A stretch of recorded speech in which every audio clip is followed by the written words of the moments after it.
Okay, greetings again. I know I come on quite a bit here, but I got to get as much information out as I possibly can. Welcome to 1776 United, and we are in a worldwide revolution. Now, like I said from my last video on the attacks, the double attack now, one in Vancouver and again one in Manila, there is going to be more to come. And I believe there's, going to be lots of incidents happening in the cities. Now, what I want to do is ask, the Filipino has the right to, carry and conceal and carry, and that's why I feel very comfortable here. Now, a lot of them don't, but a lot of businessmen do around here because that's, they got to protect their business and everything else. And the ones that don't are victims, basically, because there's that many bad guys out there. Bad guys, bad women, whatever. Scammers, cheaters, liars, scum of the earth. Now in Canada, it's even worse because you're not allowed to carry a pistol, a pistola, right? You're not allowed to. So they've taken that away from us. Yes, you can carry a bolt-action rifle and shotgun and whatever the case may be. It's it's one of the couple things we have left. So you have to ultimize that. Okay, you have to take advantage wherever you can take advantage to protect yourself, your business, your family, your God, everything. Okay, and have that on hand. Follow the rules, and go to a instructor. And get your pal, okay, or whatever they want to call it. I know that once the NESARA GESARA comes in there, I believe all that bullshit's going to go. But we don't know at that point. You still have to learn how to operate one, right? Now, if you don't want to go that far, that's fine. There's nothing saying that you cannot go into the hunting shops and go pick up a nice little crossbow or some other features like paintball, and have them basically ready to go. You can freeze your paintballs. Trust me, if you freeze them and then you drag them out and put them in your pod to shoot them, they will hurt. Trust me. Okay, they hurt even without being frozen. There's other means of protection, okay?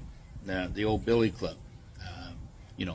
We have a couple of these laying around our house.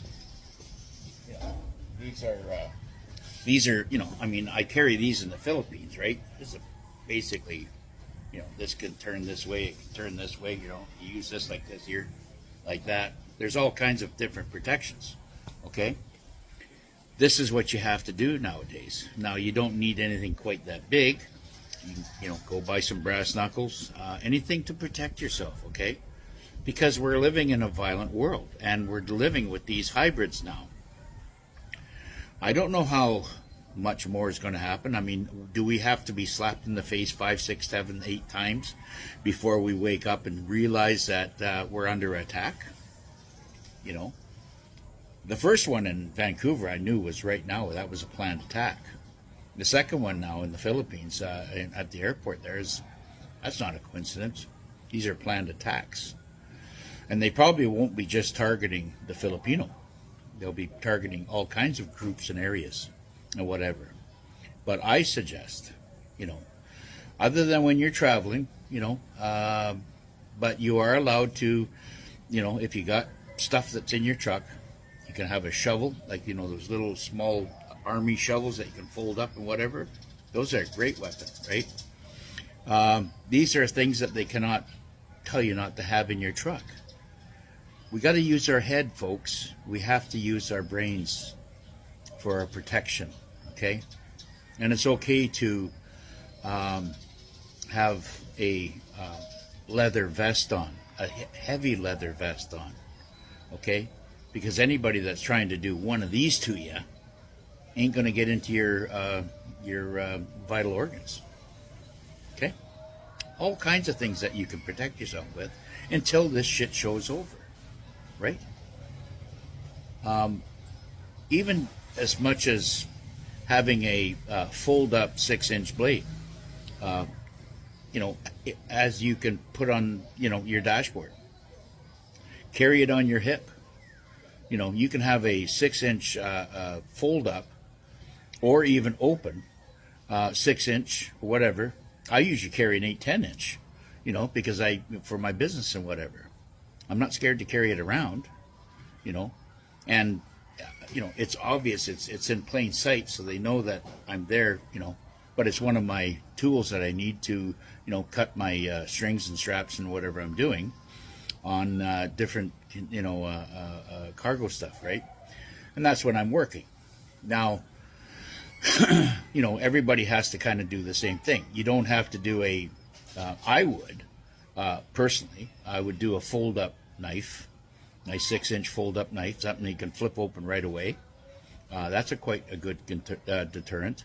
And of course, you have your electronic stuff too, right? Your buzzers. And those zappers right now, those things are powerful. Now, they're legal in the Philippines. And there's a lot of things that are legal, You can go to the hunting shops and get bear spray. You can do all this stuff. Don't make yourself a victim, okay? Don't make yourself a victim. Because, especially right now, especially with these redemption centers, and I just finished telling you all that they're attacking or trying to attack and blow up the redemption centers. Now, that could be a bank. They don't give a shit. They don't give a shit about collateral damage, right? Why would they? They want to disrupt and stir up as much shit as they possibly can because they're desperate. They're on the run. And when they're in retreat and running backwards, they're still trying to shoot back at you. That's how retarded these idiots are. If they would have given up and said, listen, I'm sorry for everything I've done.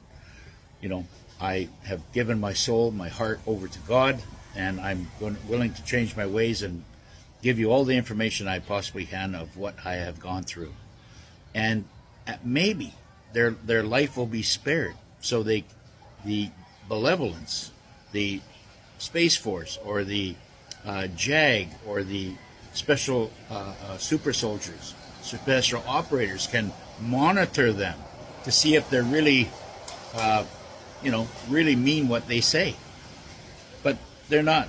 They're too programmed. They won't do it. So, what I'm saying right now is that these hybrids have no reverse in them. They have no reversal thought process. All they have to do, all they keep doing is thinking is going forward, keep moving forward based on their programming. That's what they're designed to do. And how many there are out there, who knows? But, everything I do in my life now is done with caution, because I'm here to not only protect myself and my God and my spiritual being, but my family, and that's why they are here in a safe spot here.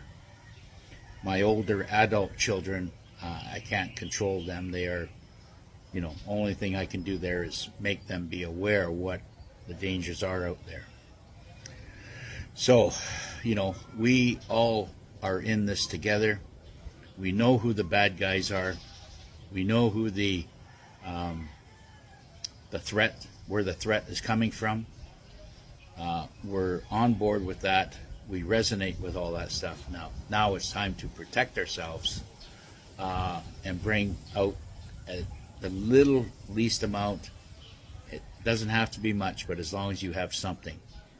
Start going to the hunting shops. Start going to all these other places that will have something there to act as a deterrent for the bad guys. Even having a dog, a good attack dog, or an aggressive dog on a chain, they ain't gonna touch that. Okay, they won't. And you can have that as a service dog to go in and out of your daily business. Just keep all that in mind. Anyways, God bless, and we'll see you on the next one.